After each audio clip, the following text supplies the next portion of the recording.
Ramen is one of those rare foods that crosses generations and lifestyles. For some people, it's a late-night lifesaver. For others, it's a carefully crafted bowl of comfort that chefs spend years perfecting.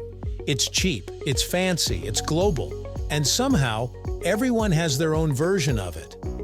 But for a dish this iconic, most of us never stop to think about the name itself.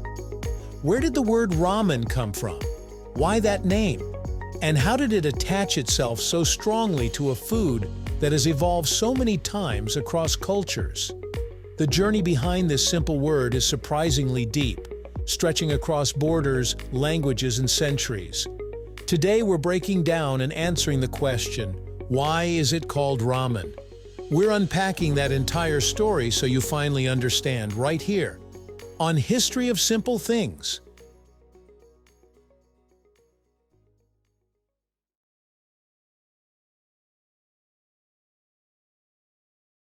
Before it became Japan's national comfort food, ramen's name was rooted in Chinese cooking.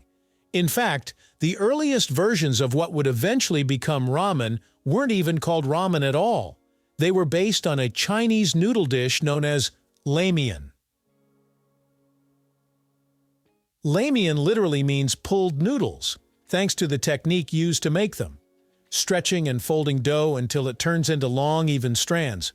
These were popular in China for centuries, so how did ramen turn into ramen? Imagine late 1800s to early 1900s Japan. Chinese immigrants were opening small restaurants, especially in port cities like Yokohama. Their menus often included ramen, but the Japanese locals, unfamiliar with the Chinese language, would pronounce it differently. Over time, ramen gradually shifted into ramen, then finally ramen. This kind of linguistic evolution is super common. Burrito, pizza, ketchup, all of these names changed as they cross borders. Ramen is just another example of how languages naturally bend toward what feels easiest to pronounce. While the name came from China, ramen didn't explode in popularity until Japan started adapting it. Early Chinese-style noodles in Japan were pretty simple: a light broth, sliced pork, scallions, and the signature yellowish noodles. Nothing fancy, just a cheap, filling dish for workers. But Japanese chefs and home cooks didn't just copy it. They customized it, adjusted flavors, and used ingredients that matched local tastes. Broths got richer, toppings got more creative, and region-specific styles emerged. Sapporo added miso. Hakata added tonkotsu.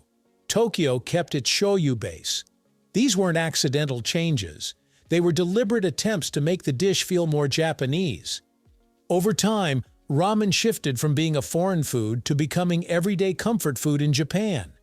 And as that transformation happened, the name ramen stuck around because it was already widely used by then.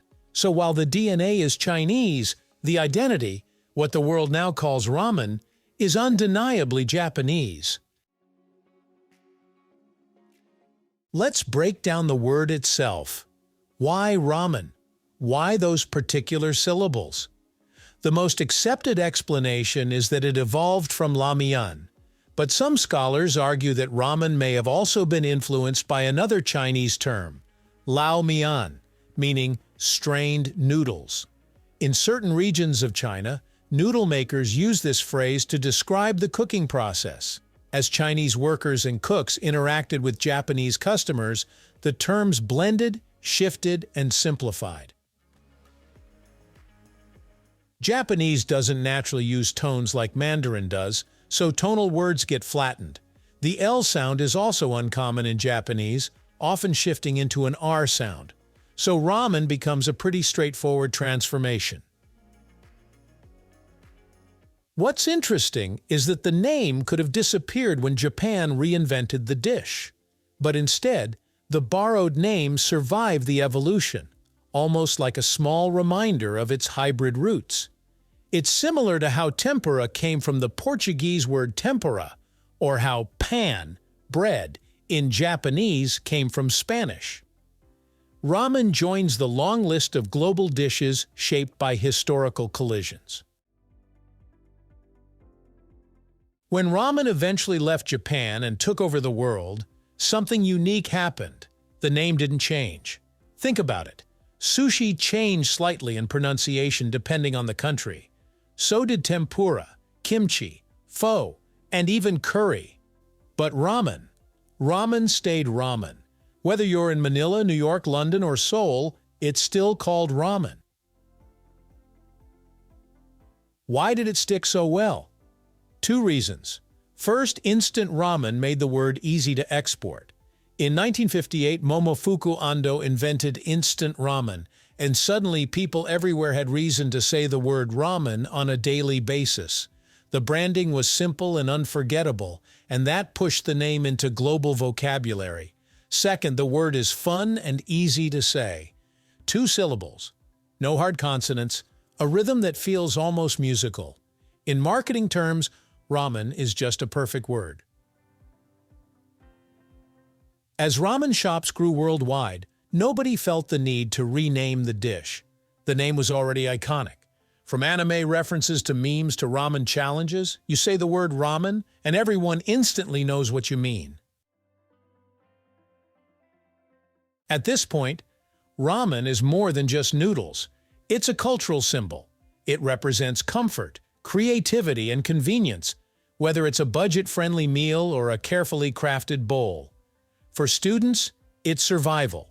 For cooks, it's expression. For Japan, it's identity. And for the rest of the world, it's pure comfort.